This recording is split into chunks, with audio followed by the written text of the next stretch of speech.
I played Emma Frost for like 3 or 4 hours today against lots of top 500 players, and I was farming. Yeah, you know what? I feel like I know what I'm talking about. I know it's day 1. Well, it's day -4 to be fair, but day -6 actually. But yeah, I feel like I know what I'm talking about. Also on top 500 on support and DPS. And Strange. Awesome. Okay, Emma Frost. Where to start? We'll start with her abilities. You can read what they do. Other guys will tell you what they do. I guess I'll tell you what they do, but I'll go into more depth about it. So your left click, you have 70 ammo. Hold on.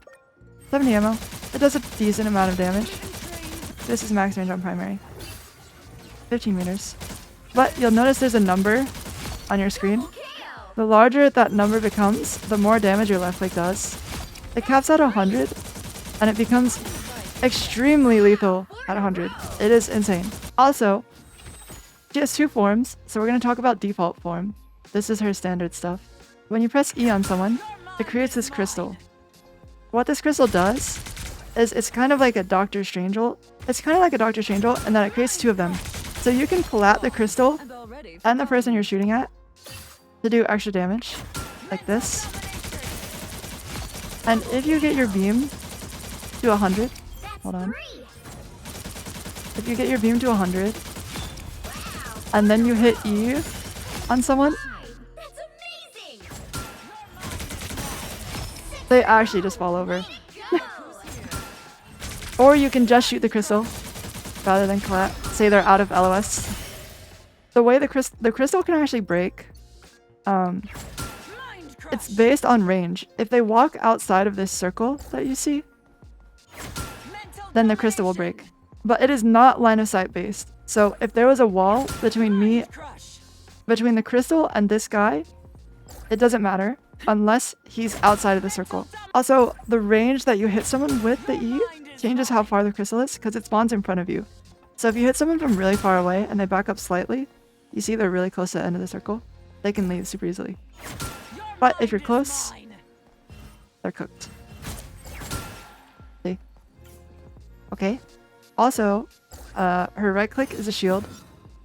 If you hold right click, you can decide where to place it. It travels out to a maximum distance by holding it. The longer you hold. But you can just like decide where to place it. Usually, I just do it like this. Or like, tap it. It's on a 3-second cooldown, but it stays up and then you can insta replace it. So if you take it down, 3-second cooldown, no shield. But if you leave it up, watch, the 3 seconds goes down and then you can replace it even with it up the whole time. Her left shift is diamond form. It's about like 30, I don't know the exact number, 30% damage reduction or something. It's quite a lot. It was the difference between 4 hella headshots and 6 hella headshots. Not only, it's on a 15-second cooldown, so it's quite long. When you go into this form, you have different attacks. So left click becomes a melee. It does a lot of damage. Like this. Right click becomes a kick, which does a little bit of damage. But if you hit them into a wall, it does extra damage. That is a lot of damage. And your E becomes this. That. It's a stun. You can grab people out of ults. Say a Scarlet Witch is ulting in front of you, a Black Panther, a Spider-Man, anything. You press shift, you press E, you will stun them out. It comes in the form of a dash, so you can even dash into the sky. I will show you a clip of me killing a Star-Lord with this, who's ulting. Wait. Oh, he liked that. But yeah, it's a dash. You have to hit it. It's actually pretty easy to miss. Hold on. Pretty easy to miss. See. You have to be kind of spot on. You can't grab mag out of ult, no. Any ult that is stunnable. There's a lot of ults that make you CC immune. Hella, for example. What you want to do, left click, E, and then kick them into a wall. Ideally, you want to attack them in a way, because this 180s you want to attack them in a way that it turns around and pushes them towards the wall. What I ended up doing a lot is there wasn't really time to left click people. I would walk towards them, press E on them, punch, kick, punch. 250 HP dead, and you can just keep punching. The punch does a ton of damage. And more often than not, your team will shoot them too. Also, if you hit someone with the normal E, and then you punch it, it does damage to the E and the person, so you can collat. So like, literally insta-kill. But to be honest, not very viable. I didn't hit it once today. Something to think about though. These are things I will use the E for.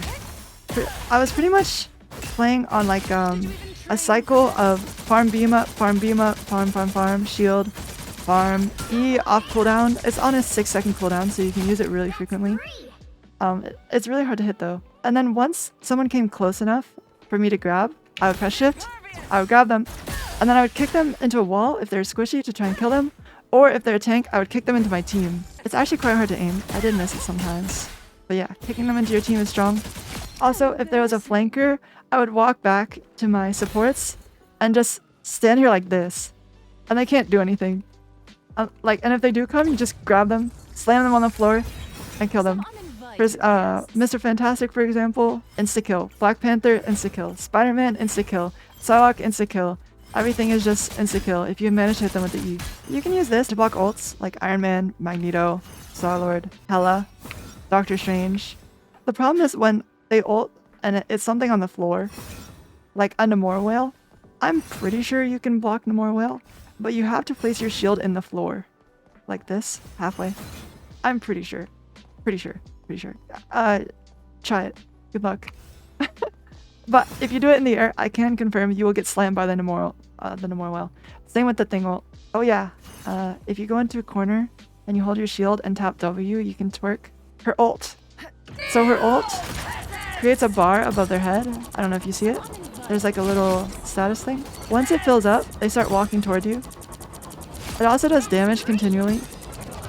And it's too early to tell you exactly how it works, but I do know people were getting their ults. Okay, so not only if you're getting hit by this, you cannot use your ult. But people were getting their ults cancelled when they were already in it by getting hit by this beam for long enough. Super was playing Iron Fist and he ulted, and once that bar filled up, it took him out of his ult. Same with Hulk. So I'm not entirely sure if that's meant to be. I'm not 100% sure that's how it works, but that was happening today, so test. Oh, also anything that's CC immune is not get hit by this. It's CC. This character has no mobility at all. You really need to play corners. And you really need to be aware of when you're going too deep. Because when you go in with this, and you throw someone to the floor, and you kick them, all you can do is walk out, right? And the other team's gonna be staring at you. So you're not like a Strange or a Mag. Like, yes, you have this, but it's only 500, right? And if it breaks, it doesn't come back for quite a while. And you're 650 HP, but yeah, you're squishy. Because this is all you have. Probably best paired with like a Magneto who can bubble you. That's definitely her best tank pairing. But to be honest, we didn't have a lot of tank pairings today. Also, counterplay for ults. Say Cloak and Dagger's ulting. This kick is a boop, right? It moves them really far.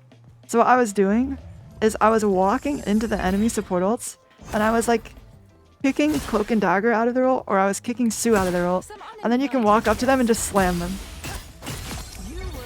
If it's not enough just kicking them, you walk up and slam. Usually, if you call it out, your team will shoot at them and they'll probably die before they make it back. You can also use this to pull them out of your ult because they walk towards you. You can also use the kick to kick people off the map. So, stun, kick off the map. It's pretty much like any interaction for other heroes works the same for this hero.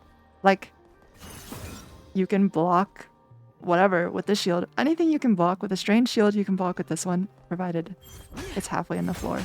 Nope, shield stays up when you're in shift, so you can shield yourself and stand behind it. I'd say the most important thing to take away is like, you have to play cover. It is so easy to int on this hero. Just always be next to a corner, you know what I mean? And then when you feel like you can walk, then you walk. But most of the time today, I was playing in a corner, doing this. And then when we're ready to walk, I shield up, I drop it. I grab someone. Bang, bang, bang. Bang, bang, bang.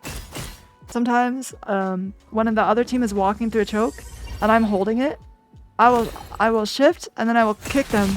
And it'll hit like 4 people into a wall and do like 1,000 damage. I'll probably make a more comprehensive guide after the new season comes out and I play her a lot in One Above All.